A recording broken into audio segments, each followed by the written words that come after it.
Welcome back to Exotic Car Play Place, everybody. Thanks for joining in. Today we're going to talk about the long-awaited and highly anticipated 2020 Corvette C8. That's right, the 2020 Corvette C8 is all brand new from ground up. It's mid-engine now, more power, faster, more tech. But guess what?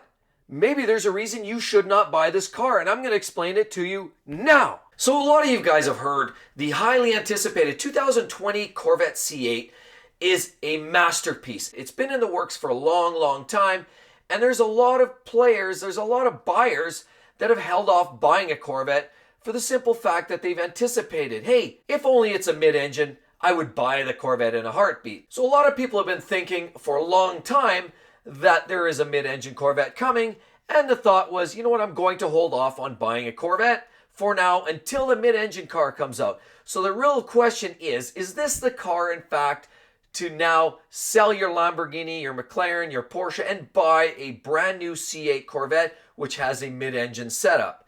Is this the car? Well, there's a lot of great features, and I'm going to explain. So first of all, it has a great new engine that produces 490 horsepower and 470 pound-feet of torque. It has a 0 to 60 mile per hour time under 3 seconds and can top 190 miles per hour. What's not to like about that?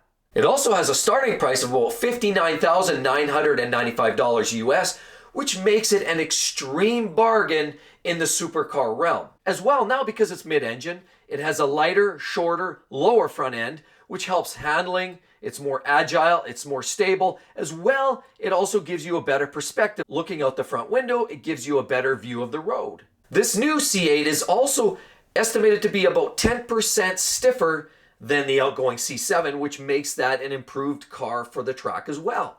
Not only that, it has a dual clutch transmission. That's right, first for Chevy and the Corvette, dual clutch or double clutch transmission, which replaces the previous auto or manual gearbox. Now a double clutch makes the shifts lightning quick, upshifting, downshifting, makes it the optimal setup for a racetrack. Not only that, it also has a great piece of race technology, the dry sump engine. Dry sump means that under heavy loads, cornering, G's, where you're pulling oil in the oil pan from back and forth, it always ensures that you have fresh oil fed into the engine because it has a better supply and scavenge oil system that allows to make sure that you don't have oil starvation under heavy G loads in the corners. It also has great features like the nose lift, magnetic ride control, and a performance data recorder as well is built into this new car. The car is essentially built for the racetrack. It has every piece of technology you could want for the street, but makes it very capable for the track as well. But with all these great features and all this great new technology plugged into this great new package at an affordable price, does the question even have to be asked, should you buy the new Corvette C8 Stingray? And the answer in short is no, you should not buy this new car. That's not because it's not a great car, of course it is. The performance is better than anything previous, newer technology, stunning looks, which is as good as anything from Maranello. It is an absolute breathtaking car, but there's a host of reasons why you wouldn't buy this car. The first reason is, of course, if any of you guys know, the previous generation, particularly the Z06, had a lot of overheating issues. But what are you going to expect when you move the engine to the back of the car? That creates additional challenges for cooling the car. I would expect you're going to have even more cooling or heating or overheating issues in the new car. Just an expectation. Not only that, this new car really, because it's the first major overhaul for Chevy and the Corvette, this essentially is a R&D project. The car really hasn't been worked in. It really is research and development stage. And by you putting down your dollars, you would expect that you are going to be the lab rat testing, trial running this new Corvette and making sure that there are no issues.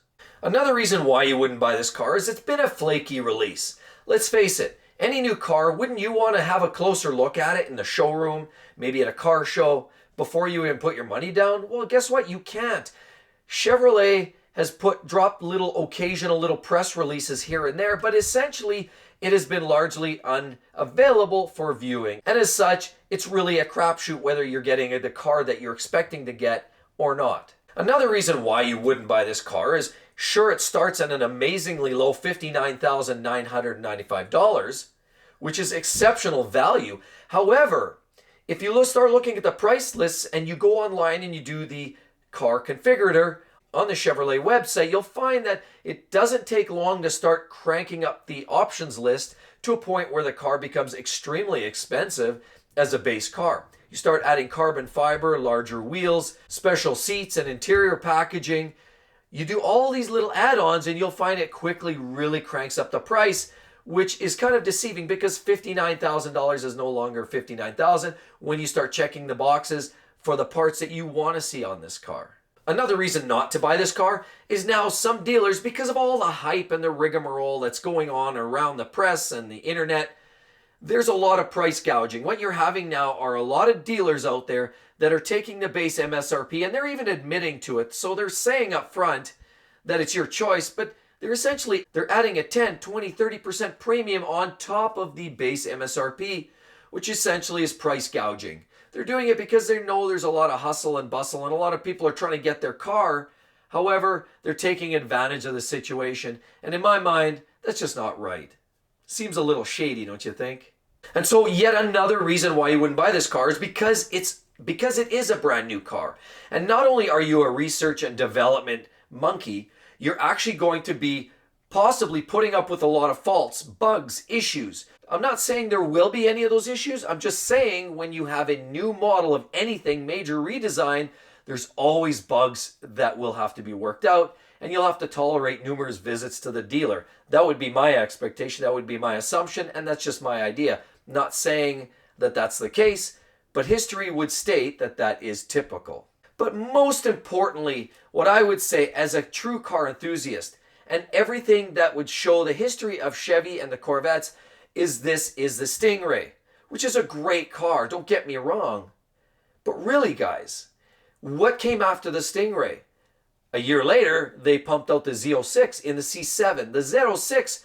So all of a sudden you went from 455 horsepower up to the Z06, which had 650 horsepower. The car was an entirely different beast. So you went from something that was sporty and kind of fun to drive to something that was an outright supercar killer and destroyer, the Z06. And then the ZR1 came out even later than that. So you know that there will be something infinitely better, faster, and more intense than the initial car. History shows itself. And if you're a true car enthusiast like myself, you're going to wait for that next car. So in summary, would I buy this first generation Corvette Stingray? Absolutely not. However, I'm very excited to see what the next Z06 has in store because I would expect that's going to have the entire package. You're going to have the phenomenal performance, the awesome looks that really are as good or better than some of the Ferraris out there today. And you're going to have some great technology. Let's not forget that you're going to have a Chevy. At the end of the day, you have a car that you could drive across the country, lots of dealer network and servicing available to you. You're going to have no problems in getting that thing serviced. Try that with a McLaren or a Ferrari. You really got to be near the major centers to have that. But guess what? This is a Chevrolet, so you won't have a problem. So there's a lot of appeal, and I'm very excited to wait for the next Z06, and that's the car that I would hold on and spend my money on. So guys, I really hope you enjoyed the video, and if you did, be sure to hit that subscription button. Not only that, hit that link over there as well on the side. That's going to take you to a playlist of a lot of reliability videos that's going to help you decide what cars are great to buy and which ones are not so great to buy. So I really hope to see you guys on the next one, and I'll catch you then. Bye-bye.